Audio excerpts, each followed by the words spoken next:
Hola amigos, ¿qué tal? ¿Cómo están? Vamos a continuar con el comentario de la enciclopedia de Hegel. En el último video de esta serie quedamos en el parágrafo 7, donde Hegel empieza a distinguir entre filosofía y ciencia que podríamos llamar hoy día empírica, ¿no? O lo que hoy día se llama en general ciencia. Recordemos que para Hegel, y bueno, para toda la corriente del idealismo alemán, la filosofía tendría o se pretendía que fuera ciencia, ¿sí? O Wissenschaft. La idea era efectivamente que la filosofía tuviera, o tiene de hecho, un rango equivalente en universalidad, necesidad y verdad respecto de el conocimiento, y no solamente eso, sino que además la filosofía, por ser la única rama que se tiene por objeto a sí misma y tiene la totalidad como su objeto también, es la única que efectivamente puede hablar de la verdad y además justificar sus propios principios, ¿no?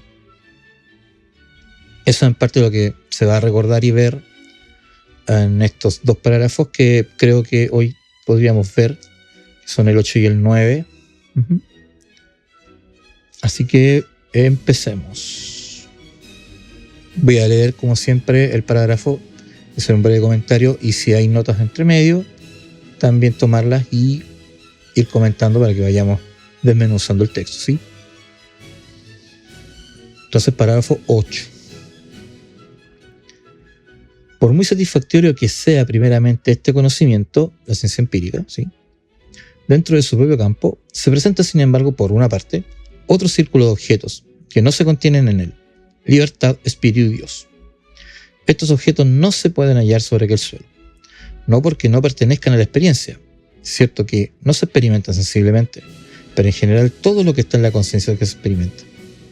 Eso es incluso una proposición tautológica, sino porque esos objetos se presentan de inmediato como infinitos según su contenido.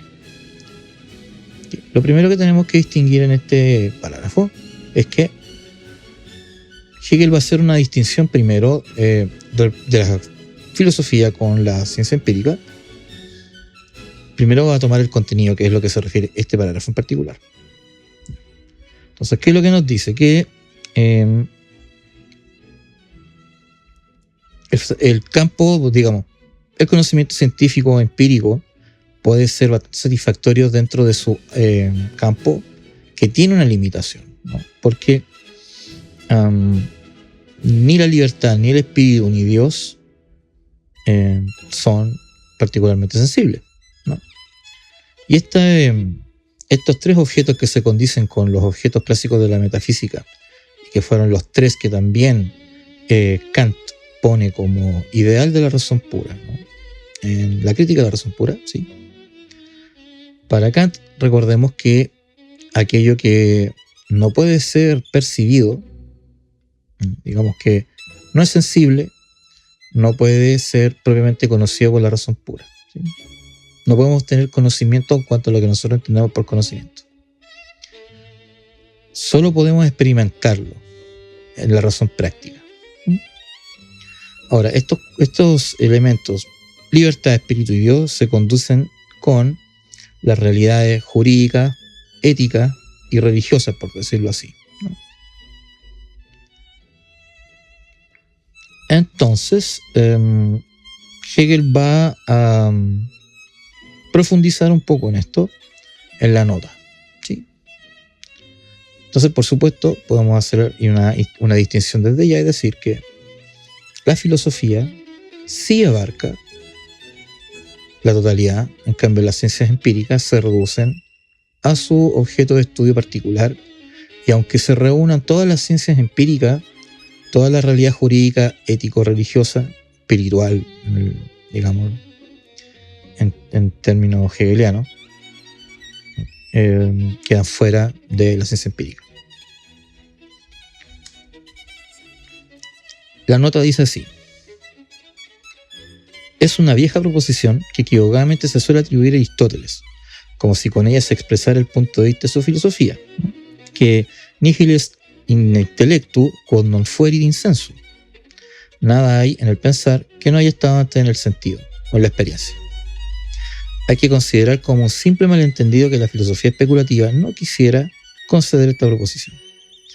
Pero ella viceversa afirmará igualmente, nihil est in sensu quod non fuerit in intellectu, en el sentido enteramente universal de que el nous, y en determinación más profunda, el espíritu, es la causa del mundo, y en su sentido más próximo, que el sentimiento jurídico, ético y religioso son un sentimiento y por ende una experiencia, con un contenido tal que tiene su raíz y sede solo en el pensamiento.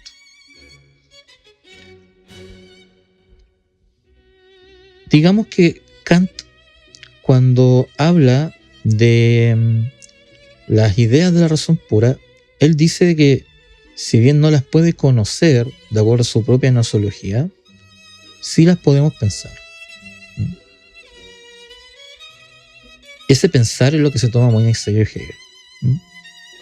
Porque para Hegel el pensamiento no es una actividad psíquica, no es algo psicológico, sino es algo ontológico. Y por lo tanto, como hemos visto también, tanto en videos introductorios y los parágrafos anteriores, ¿no? El pensamiento es forma y contenido también. Entonces, ¿qué pasa? ¿Por qué Hegel llama al nous aquí? ¿No? Dice, en el fondo lo que Hegel quiere decir es que el nous está, digamos, involucrado, o es incluso todo acto humano, ¿no? Que está mezclado con sensibilidad y con sentimiento. Parte de esto también lo vimos entre los primeros párrafos. Ya. Porque nada hay en la experiencia que no haya estado antes en el intelecto, ¿no? Eso es lo que Hegel agrega a esta fórmula que Santo Tomás toma de Aristóteles, ¿sí? ¿Por qué? Porque no hay que pensar esto como una fórmula unilateral donde existe una realidad de por sí, ¿ya? Y que el pensamiento va a abstraer o captar cosas, sino que en Hegel hay una codeterminación del pensamiento y del ser.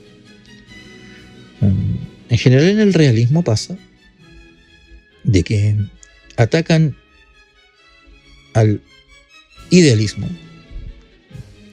diciendo de que ellos parten del ser y en cambio en el idealismo se parte del pensar. Más allá de que esas críticas son, más allá de que esas etiquetas sean etiquetas que tienen muy poca utilidad en general, sino que expresan, digamos, ciertos principios, ciertos puntos de vista, digamos, o punto de partida. En Hegel en particular no existe un punto de partida unilateral, ¿no? El ser y el pensar son y no son lo mismo, pero a la vez pasa de que en Hegel no hay unidad, no hay ser sin pensar ni pensar sin ser. Y en este pensar, de nuevo, no hay que tomar el pensamiento como el pensamiento de alguien. Eso es muy común de caer en cuanto a malinterpretar a Hegel. Eso es en cuanto al contenido. Eso es lo que Hegel dice que se distingue de filosofía y ciencia empírica respecto al contenido. Ahora vamos a ver el 9, ¿no? Que va a hablar de la forma. ¿Sí? Dice así: por otra parte, la razón subjetiva exige además su satisfacción según la forma. Aquí estas satisfacciones de la filosofía, ¿no? Esta forma en general, que es la necesidad. Por un lado, bajo aquella manera científica, lo universal que allí reside, el género, etc., está como indeterminado de suyo, como no pendiendo de por sí justamente con lo particular, uno del otro, sino que ambos están allí como recíprocamente excéntricos y contingentes. E igualmente las particularidades enlazadas allí están como igualmente extrínsecas y contingentes unas respecto de otras. Por otro lado, los comienzos son aquí y allá cosas inmediatas, cosas halladas, suposiciones. Por los dos lados no se da la debida satisfacción a la forma de la necesidad. La reflexión, en la medida en que se orienta a dar satisfacción a esa menesterosidad o indigencia, ¿no? Es lo propiamente filosófico, el pensamiento especulativo. Así resulta que la reflexión filosófica, siendo común con la primera, también se distingue de ella. Además de las formas comunes, posee también formas propias, como la más universal de las cuales es el concepto.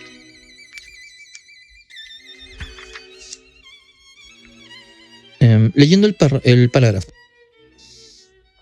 cuando Hegel dice que según la forma se distingue por la necesidad, lo que tendríamos que entender es que para Hegel el conocimiento especulativo o el pensamiento, ¿no? Es un conocimiento necesario y además está implicado en todas las demás ciencias, ¿no? Porque la filosofía es la que tiene al pensamiento mismo como su objeto, ¿no? Se piensa a sí mismo, por decirlo así, ¿no? Y todas las demás ciencias dependen, en ese sentido, de la filosofía en cuanto a que solamente se pueden clarificar conceptos, solamente se puede definir y solamente se pueden, digamos, aclarar, determinar definiciones y conceptos, objetos como tales en cuanto a conocimiento de manera metafísica. Por supuesto, también lo hemos visto en otras ocasiones, ¿no?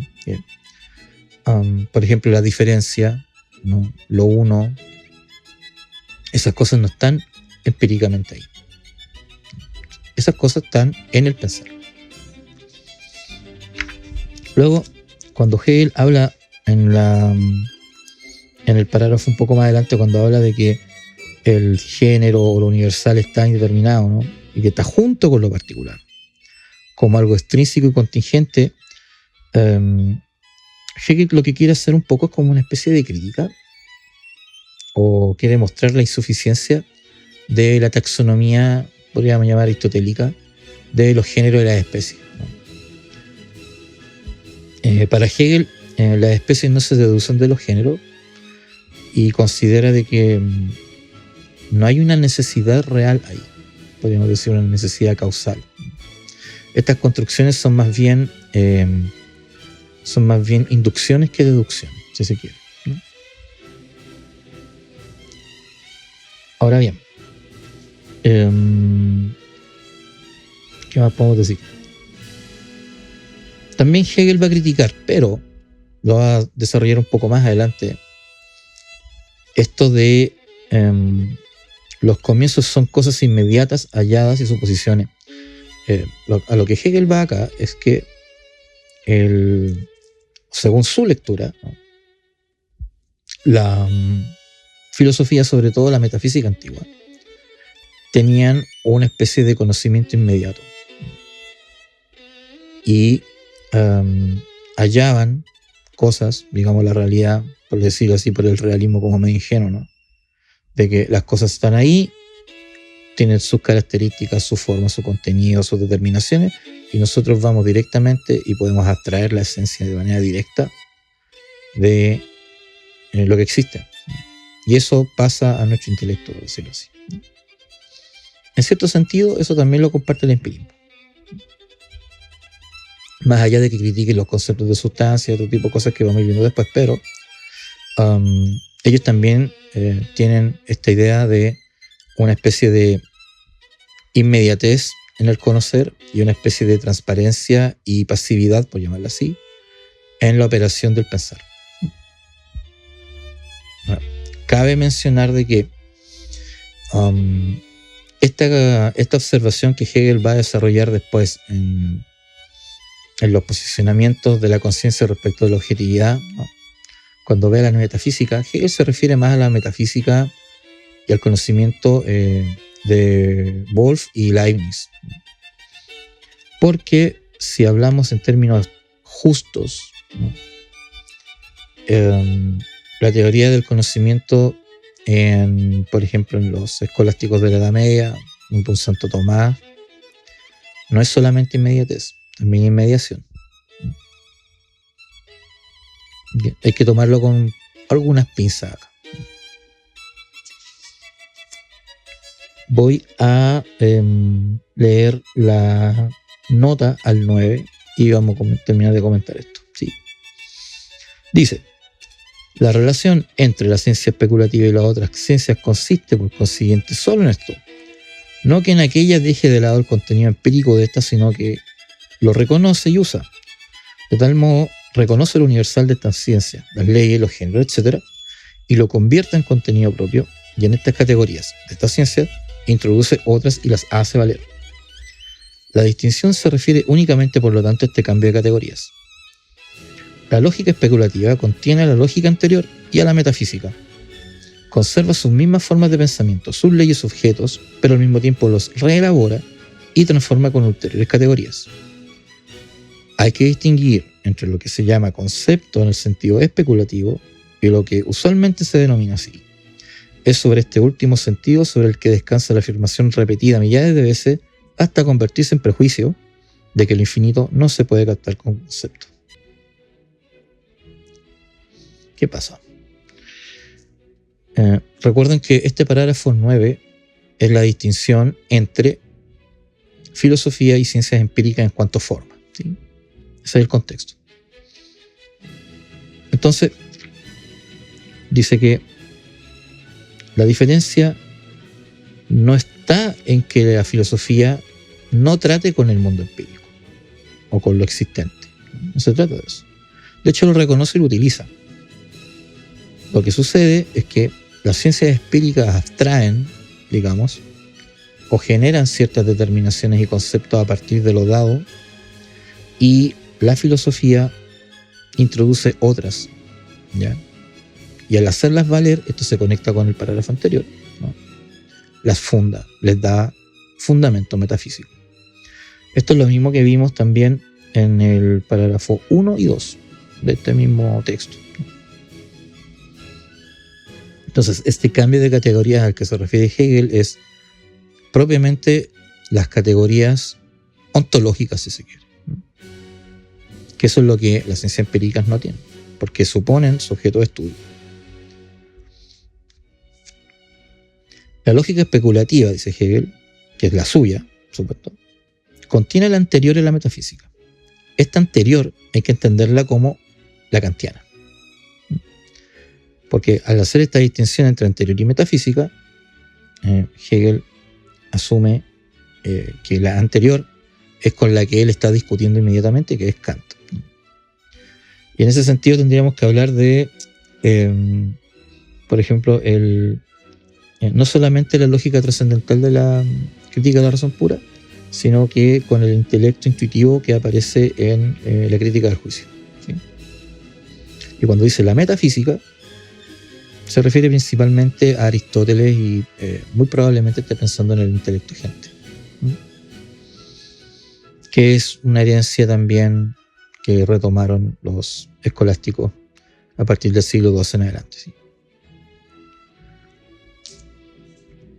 En el último pedacito de este párrafo, ¿no? Cuando Hegel dice que hay que distinguir conceptos en el sentido especulativo, o sea, en el suyo, respecto a lo que normalmente la gente entiende por concepto, ¿ya? Ya tenemos, podríamos decir, sumando lo que se ha dicho en el último parágrafo, bueno, del 7 de este, ¿no? Podríamos decir que Hegel ya nos empieza a dar algunas digamos, pistas respecto a qué es el concepto. Podríamos decir primero de que Hegel efectivamente se refiere al concepto como lo infinito, ¿sí? Y como lo más universal. A diferencia de un concepto, cuando la gente comúnmente habla de concepto, eso para Hegel, como ya lo vimos antes, eso para Hegel es una mera representación. No es el Begriff, no es el concepto como tal. Por eso es que Hegel dice que este prejuicio de hablar de, cuando él habla del concepto, la gente cree que es como una definición taxonómica de algo, como una especie de definición real descriptiva, como dirían los escolásticos, ¿no? No, Hegel va más allá de estas distinciones. El concepto no solamente no es una definición como tal, es una realidad, Pero si tuviéramos que hablar de una definición en el concepto, como mínimo es una definición real esencial, ¿no? Que es en fondo lo que en la escolástica se llamaba la forma en la cual se dice el qué de algo, ¿sí? O qué es. En el caso de Hegel, el concepto nos va a decir que es efectivamente lo infinito y lo más universal. Eso por lo menos es lo que nos ha dicho a medida que hemos ido avanzando de a poco. Entonces, ¿qué es lo que podemos decir hasta acá? ¿Sí? Lo que tendríamos que decir, por ejemplo, es que el intelecto, el nous, ¿no? Produce sus propias determinaciones, no simplemente las encuentra, las produce, ¿sí? Tampoco las asume como mero hábito, como podríamos encontrar en un Hume, por ejemplo, ¿no? Como asociaciones de ideas. No se trata de eso. El nous no solamente pone y produce sus propias determinaciones, sino que las despliega como realidad. Ya. Y como resumen podríamos decir que tenemos que los objetos de la metafísica, ¿cierto?, son exclusivos de la filosofía, porque la ciencia empírica no los pueden captar. Y el pensamiento conceptual, ¿cierto?, genera sus determinaciones y no simplemente las halla. Esto tiene que ver con una cierta recursividad y con una especie de potencia activa o virtualidad del concepto, que eso ya lo hablamos antes, ¿no? Hay que tomar en cuenta de que este texto, la enciclopedia, es un texto que Hegel escribió pensando en sus alumnos universitarios que estuvieran de algún grado familiarizados con su obra, pero también que estuvieran familiarizados con por lo menos la filosofía de su tiempo. Entonces hay ciertas recapitulaciones que hace Hegel, hay ciertos recordatorios que hace, yo creo que de manera pedagógica, que van hilando cosas o van, podríamos decir, desmenuzando ciertos conceptos que va poniendo y se van enriqueciendo a medida que va avanzando el texto. Pero eso no es solamente una, digamos, característica pedagógica, sino que es la característica del concepto mismo, ¿no? Tenemos en la ciencia de la lógica, por ejemplo, partimos con el ser puro y nada pura, y se van desparramando, se van extendiendo, se van desplegando las determinaciones hasta llegar a la idea absoluta. Entonces todo ese entramado relacional de categorías o el pensamiento se va desplegando, y este texto tiene esa misma, podríamos decir, esa misma característica, pero es una cosa característica del sistema de pensamiento de Hegel, ¿no? Y eso es algo que uno tiene que tener en cuenta al leerlo. Cuando uno entra a un texto de Hegel y, por ejemplo, empieza a buscar cosas o empieza a leer ciertos temas, uno tiene que estar muy pendiente de en qué lugar está posicionado ese texto para ver en qué grado de realidad o en qué grado de despliegue de determinaciones están el tal o cual determinación o cual concepto. Este concepto con minúscula, por decirlo así, ¿no? No es lo mismo que Hegel hable de, digamos, de vida, por ejemplo, en la ciencia de la lógica, que hable de vida en la filosofía de la naturaleza, o que hable de vida en el espíritu objetivo o en alguna de las esferas del espíritu absoluto. Claramente son esferas de realidad con distintos grados, podríamos decir, de perfección, ¿ya?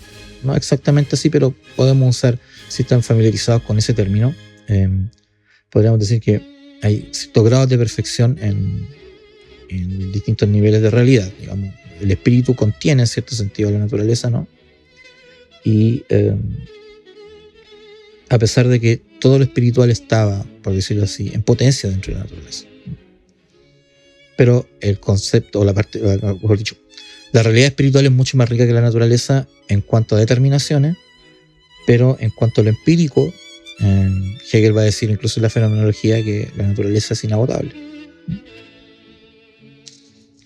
Creo que con estos 2 párrafos estamos bien por hoy, ¿cierto?